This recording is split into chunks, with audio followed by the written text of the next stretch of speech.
verilişindəsiniz. Və dərhal qonaqlarımızı sizə təqdim etmək istərdik. Respublikanın əməkdar xalq artisti Flora xanım Kərimova. Respublikanın əməkdar artisti Cavanşir Məmmədov. Fiziologiya elmləri doktoru Rəşid müəllim. Azərbaycan dadaş, elmlər doktoru yox, elmlər həkimi. Çox sağ olun Rəşid müəllim və elə belə artist Nadir Qafarzadə. Ay sənə qurban olun. Nə elə belə? Nə artist? Mən əjdahayam, Nadir Qafarzadə. Gedir fikirləşirlər mənim üçün, el içində. Yox bir pastel içində. Azərbaycan dadaş, pastel yox, yatak. Nə? Yatak? Sən kimsə ki, mən səndən yatırım. Mən başa çıxmayacaq buradan. Azərbaycan dadaş, yaxşı yox, ümumiyyətlə. Nadir artıq öz səviyyəsini göstərdi. Onun cəsarəti çatırsa onu mütləq bu studiyaya qayıdacaq. Mövzumuz isə belədir. Azərbaycan şou biznesində qeyri-rəsmi titullar lazımdır, yoxsa yox?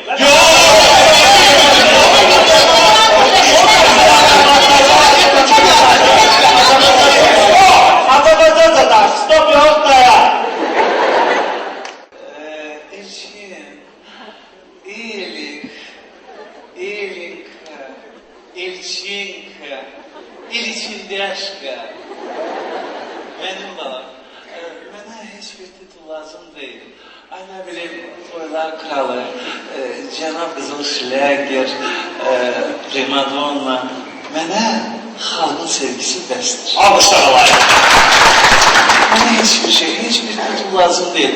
Sadece olarak kraliçe desinler yeter. İki değgeni çok ettim buradan. Benim titularımı başkalarına verirsiniz. Show biznesin kralı da benim. Kraliçası da.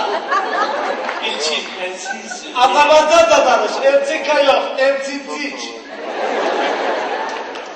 Əziz tamaşaçılar, studiyamızda bir qonağımız da var. Müğənni Cavan Zeynallı. Cavan müəllim, siz bu barədə nə fikirləşirsiniz?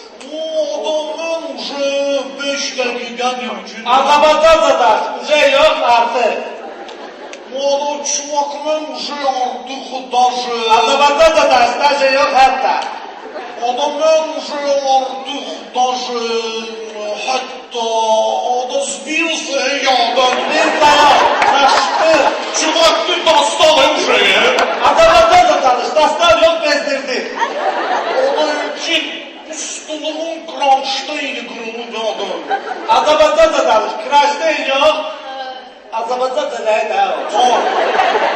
Qeyd etdiyim kimi studiyamızda Respublikanın əməkdar artisti Cavanşir Məmmədov əyləşir. Cavanşir müəllim, sizə hansı titulu versələr yaxşıdır?